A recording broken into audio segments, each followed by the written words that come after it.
Hey, how's it going? How's everybody doing?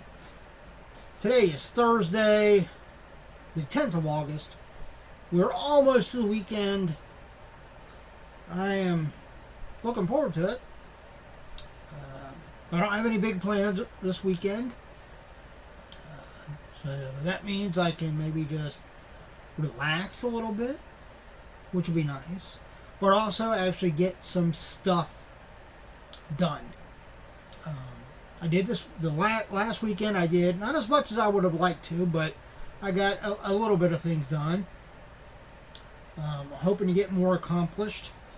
There's a few little projects here and there, nothing major, but just little things I'd like to try to get to this year before the cold weather starts moving in. So hopefully I got a couple more months before I have to really worry about it. But we'll see. It is Ohio. You never know. Outside of that, nothing big for the weekend. I don't have really anything going on weekend-wise until, I want to say 3 weeks. I think it's 3 weeks from now I'm going to see Leonard Skinner and ZZ Top, which would be nice. I've never seen ZZ Top out of all the concerts I've been to. If you count local shows like I used to go to at the brewery and stuff, local like metal bands and stuff like that. Altogether, I've been to probably 500 or 600 concerts. If you're talking like actual like big like national touring act type concerts, it's probably about 2/3 of that. So probably around 300 or so actual concerts, and that's like individual concerts, not just bands I've seen. If you count bands, so geez, probably a couple thousand altogether. Because I mean, I went to Ozfest for a number of years when it was around. Went to Lollapalooza twice. Went to Farm Aid one year. That was a long time ago. Of course, Sonic Temple. This year I went and seen quite a few bands, and then back in 2019, me and my daughter went on a Saturday for Sonic Temple, and there were probably like 15 or 20 bands playing. Now, some bands I've seen multiple times, obviously, but altogether just different bands, both local and mid-sized national touring acts. You know, yeah, I'd say at least 1,000, if not more. Yeah. I like my live music. There's no better way to experience really any type of music than to go see it live. If you're one of those people out there that for whatever reason have never actually been to a concert, what are you doing? Get your ass on Ticketmaster or Live Nation or wherever, E-Tix, wherever, someplace where you can buy tickets, legitimate, and find a concert to go to. You'll be wondering why you never did it before. And believe it or not, there are people, I've seen people my age that have never been to a concert. And I'm like, are you kidding me? Oh my God, you're missing out so much. I mean, it's one thing to listen to the CD. Okay? It's another thing to listen to a live performance on like CD or streamed. Okay, but it's a whole different story when you're actually there. When you can't, it's not just hearing it, but actually seeing it, feeling it.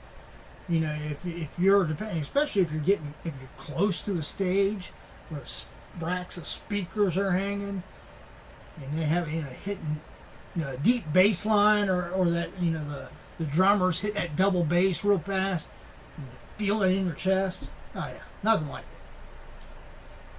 Also, nothing like having to say what 50,000 times the next day because you've never been to a concert before and now you're partially deaf. So, that's part of the fun, though. I don't recommend it. I mean, if you're going to go, don't take my example. I don't, I don't take earplugs, stuff like that. But maybe if you're going to your first show, you might want to. Just so you can, you don't have to use them, but have them with you in case it gets a little overwhelming, which depending on what time of music you go to see, it can. There's nothing wrong with that.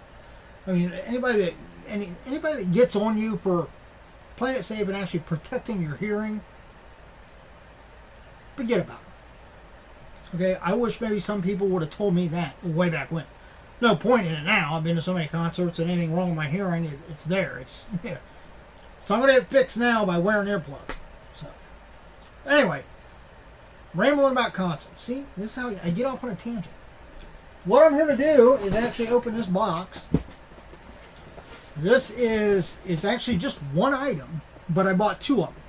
I bought one for my own personal collection. And then the other one I bought because I have a feeling somewhere down the road, this might be something that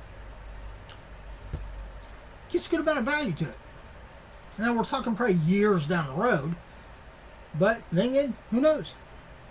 Especially if they limit the number that they've done, which I think they did. If I'm thinking right, I think when I bought this, I'm not sure whether these are going to be numbered or whether they just said, they're only producing so many of them. But this is from Mattel. So let me get it open here. We've got a box and a box. Oh, yeah. We've got two. Actually, this is the box they come in, which is nice because the one that I'm not having for my own collection, I will just keep in this box. So we'll set one of them down. Get this box out of the way. So this is from the Jurassic World Hammond Collection. This is, I believe, I'm trying to remember exactly what they said on the thing. I got this in directly from Mattel.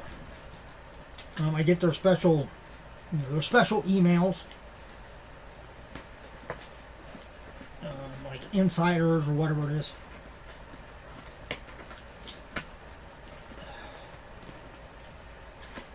Oh, this is kind of nice here. Huh. Cue dramatic box opening music. Well, I don't have that. I'm not that technical here on this YouTube channel. You know that. I do a little title thing at the beginning, and then the video is just what it is, what you get. What you see is what you get. We don't have any music. So if you know some good dramatic box opening music, feel free to sing it to yourself while I'm pulling this out. And drop me a comment down below. If you were, let me know what song. What song would make a great background track for opening a box? Or even get more specific. What song would go great with opening a Jurassic World box? I'm thinking something metal. That's what I'm thinking. Dinosaurs, metal, Alright. So, let's figure out how to open this box. Alright. Here we go. Here we go. Let's see which way is which. I will try to pull it out so that you see it first. Or maybe is it? Okay. I think it's just like this.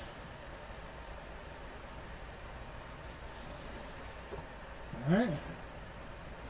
Got a lot of boxes to get into just this one thing, So here we go. We got some tape here on the top. So let's open this. And then I would imagine we can just slide it out. Again, I'll try to figure out which way is which. So you see it first. Okay, it looks like it's going to be this way. There we go. Well, we're going to keep that. I probably won't keep. Well, I might keep that box, even though I'm going to kind of display mine. Here we go. Steven Spielberg. This is cool. And look at that. I mean, it's even got the clapboard on there. The back. Jurassic Park, Roll 1, Scene 15F, Take 6. I wonder what scene that is. 15F. Might have to try to Google that and see. But this is an SDCC exclusive from this year. And we have got, obviously, we've got Steven Spielberg, we got the director's chair, we got the camera, we got the backdrop, and then we got, what the hell was that dinosaur called? It's the one that had like the frill things and it spit like like acid or something. It doesn't say on here what it says. An industry legend, director Steven Spielberg is masterfully skilled at creating on-screen thrills. His 1993 classic Jurassic Park became a global phenomenon of epic proportions. I still watch it on a regular basis. And made movie history by bringing dinosaurs to life in a ferociously striking way. Cannot remember the name of that dinosaur for the life of me. And it almost looks like if you were to take it out, it looks like the thrill things. The frill, not thrill, frill can maybe be like stuck onto it somehow.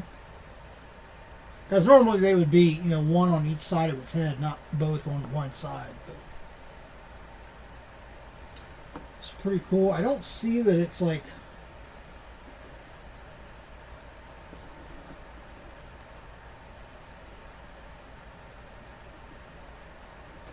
Yeah, it's not like numbered. But I would imagine that if it's an SDCC exclusive, one, I would imagine this isn't going to be something that I hope this isn't going to be something you're just going to be able to go buy at, Walmart or something. And two, I would think even if they're not numbered, there probably is a finite amount that they did. Normally like SDCC exclusives, obviously they're not produced in the same amounts as just like your run-of-the-mill action figures or run-of-the-mill Funko Pops, so forth and so on, just toys in general that you can go buy at any store.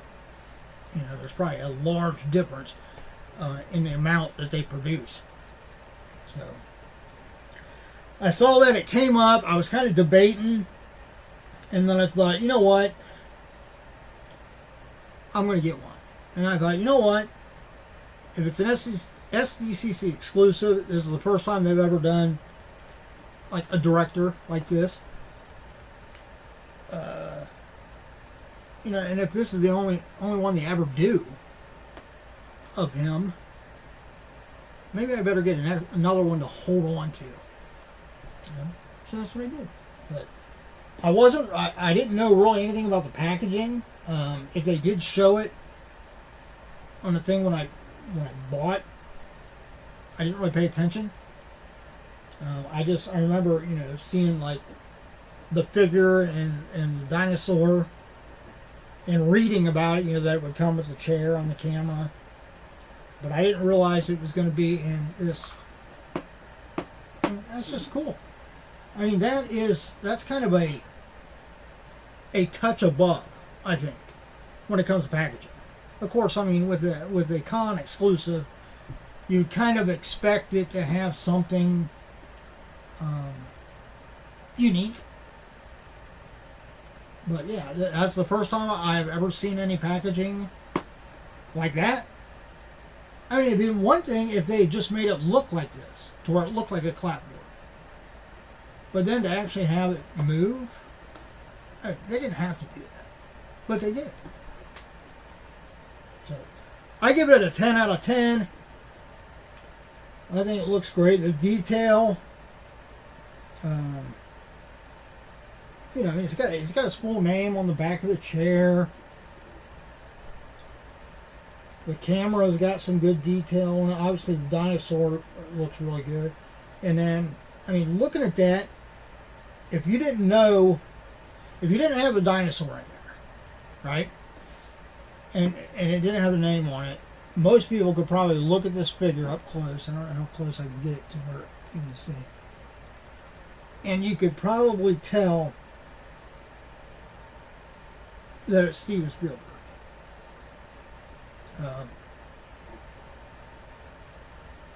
Especially, and no offense to George Lucas, no offense. I love George Lucas. I love Star Wars. But as far as the facial hair and stuff, they do have kind of a similar look. At one time you could easily tell them apart, just in their faces because if they don't have glasses, if you don't have a glass and hat on, their structure just looks different. But also because Steven Spielberg for the longest time was fairly clean shaven, whereas George Lucas is almost, most of the time I've ever seen him, he's got a beard and so forth.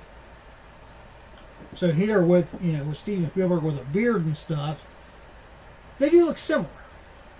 But again, no offense to George Lucas, but when you compare the two as far as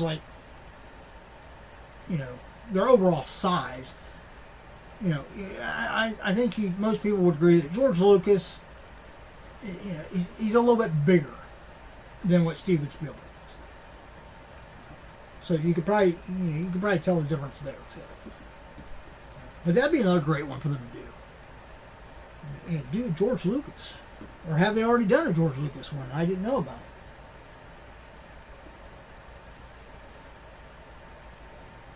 Of course, I don't know whether is it. That's Kenner, right? Of course, these days, who knows? I don't. Let me know in the comments down below if you know. Is Kenner and Mattel, are they both under the same umbrella? Are they under an umbrella company together? Or are they completely two different companies?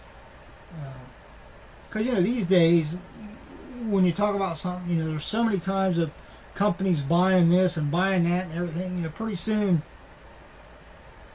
Pretty soon somebody's going to own everything. So I don't know. But, so whoever it is, I would imagine it would fall under the Kenner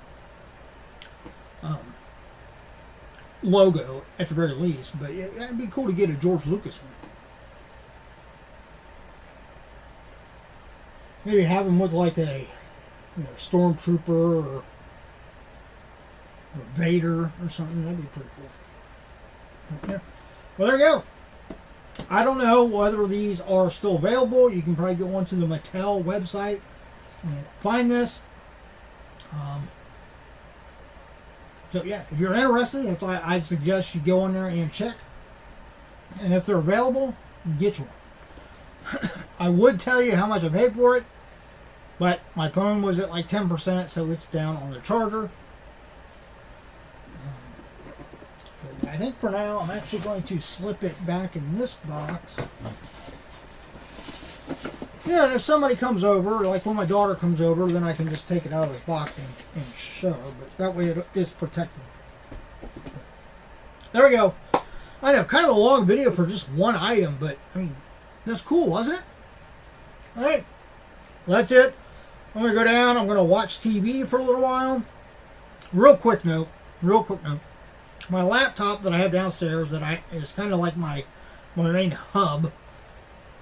That I actually have my modem and my router and everything plugged into. For some reason, the damn thing will not allow me to get... it says it's connected to the internet. And whether I use the wireless connection on it, even if I try to do wireless and then do the airplane mode, or if I try to just use a straight Ethernet connection, which is what you'd think, okay, that's probably what you should use if it's actually plugged into the thing, right? Yeah. For some reason, it says internet access. But every time I try to go to, Yahoo or something to check my email, won't bring it up. It comes up, this site cannot be found, or this site can't be connected to, or some of them. crap. I don't know. I tried everything I could possibly think of. Mainly, I was trying to get into my email because I made a sale on Mercari. I was going to print out the label. Finally, I decided, you know what? My printer actually has Wi-Fi on it. I'm going to see if my phone will connect. You know, if I put on the Wi-Fi on my phone, see if it'll locate the printer. What do you know? It did. I was able to print out the label with my phone. So I'm just going to leave the old ass Toshiba laptop that I have hooked up. I mean, it still works. It just won't bring up websites. So now that I know I can just print out stuff with my phone, I'm fine with that. You know, I know eventually it'll probably just break down completely and I'll have to get a new one. The only really important thing I have on that computer is my database of inventory for my business, but I always save that to a flash drive. So whenever I do work on it, I save it. So, anyway, I know.